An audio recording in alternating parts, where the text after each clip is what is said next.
துருவ நட்சத்திரம் டைரக்டர் கௌதம் மேனன் இயக்கத்துல நம்ம விக்ரம் அவர்கள் நடிச்சு கிட்டத்தட்ட ஒரு 12 வருஷமா ரிலீஸ் ஆகாம அப்படியே கிடப்புல இருக்கிற ஒரு தமிழ் ஆக்ஷன் திரைப்படம். நான் இந்த படத்துடைய ஃபர்ஸ்ட் லுக் வரும்போது ஸ்கூல் படிச்சுக்கிட்டு இருந்தேன். ஸ்கூல் முடிச்சு காலேஜ் முடிச்சே கிட்டத்தட்ட ஒரு 5 வருஷம் ஆகுது. ஆனா இன்னமும் இந்த படம் ரிலீஸ் ஆகல.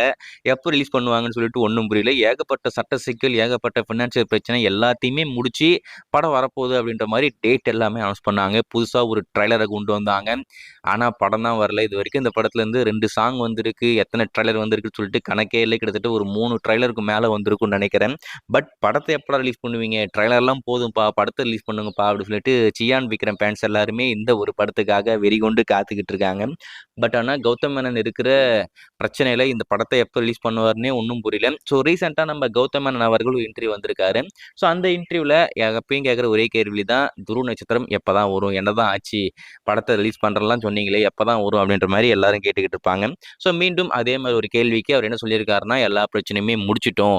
ஸோ ஃபைனல் ஸ்டேஜில் தான் இப்போ நம்ம படம் இருக்குது. படம் வந்து இப்போ ரெடியாக இருக்குது. எப்போ வந்தாலும் படம் சூப்பராக இருக்கும். படம் என்னதான் இத்தனை வருஷம் டிலே ஆயிருந்தாலும் உங்களுக்கு ஒரு 12 வருஷத்துக்கு முன்னாடி எடுத்த படம் மாதிரியே இருக்காது. இப்போ எடுத்த படம் மாதிரி தான் இருக்கும். அந்த அளவுக்கு இந்த படம் கரண்ட்ல தான் இருக்கு. ரொம்ப சூப்பராக இருக்கு. படம் எப்போ வந்தாலும் மிகப்பெரிய பிளாக் பாஸ்டர். ஸோ எல்லா பிரச்சனையும் முடிச்சிட்டோம். கப்புள் ஆஃப் வீக்ஸ், அதாவது இன்னும் 2 வாரத்தில் படத்தை எப்போ ரிலீஸ் பண்ணுறோம் அப்படின்ற டேட் அஃபிஷியலாக அனௌன்ஸ் பண்ண போகிறோம். ஸோ எல்லாம் அதுக்கான பணிகள் தான் நாங்கள் பண்ணிக்கிட்டு இருக்கோம் அப்படின்ற மாதிரி இப்போ அஃபிஷியலாக சொல்லியிருக்காப்புல. ஸோ அவர் என்ன சொல்கிறாருன்னா, பிப்ரவரி மாதம் எண்டில்னாக்கா மார்ச் மாதம் இந்த படத்தை இப்போ தியேட்டர் கொண்டு வரலாம் அப்படின்ற மாதிரி முடிவு பண்ணியிருக்காங்களாமா. அதுக்கான அஃபிஷியல் அப்டேட் இன்னும் 2 வாரத்துக்குள்ளே வந்துடும் அப்படின்ற மாதிரி சொல்லியிருக்காப்புல.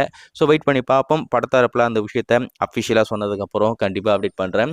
என்னதான் அவங்க படம் வரப்போகுது அப்படின்ற மாதிரி அஃபிஷியலாக டேட்டே சொன்னாலும் சரி, தியேட்டரில் போய் உக்காந்துக்கிட்டு அந்த டைட்டில் கார்டெலாம் போட்டதுக்கப்புறம் தான் நான் நம்புவேன் இந்த படம் வந்துருச்சு அப்படின்னு சொல்லிட்டு.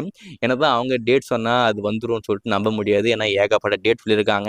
தீபாவளி, நவம்பர், சொல்லாத டேட்டே கிடையாது. எல்லா டேட்டும் சொல்லியாச்சு. பட் ஆனால் படம் தான் வரல. இந்த அடையும் அதே மாதிரி தான் சொல்லியிருக்காப்புல. ஸோ டேட்டை கூடி சீக்கிரம் சொல்கிறாங்களாமா. அவங்க அதிகாரப்பூர்வமாக டேட் அனௌன்ஸ் பண்ணதுக்கப்புறம் கண்டிப்பாக அப்டேட் பண்ணுறேன்.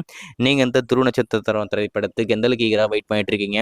உங்களுக்கு என்ன தோணுது? இந்த தடவையாவது இந்த படம் வந்துருமா, இல்லை இன்னும் தள்ளி போகுமா? உங்களுக்கு என்ன தோணுதோ மறக்காமல் கமெண்ட்ல மென்ஷன் பண்ணுங்கள்.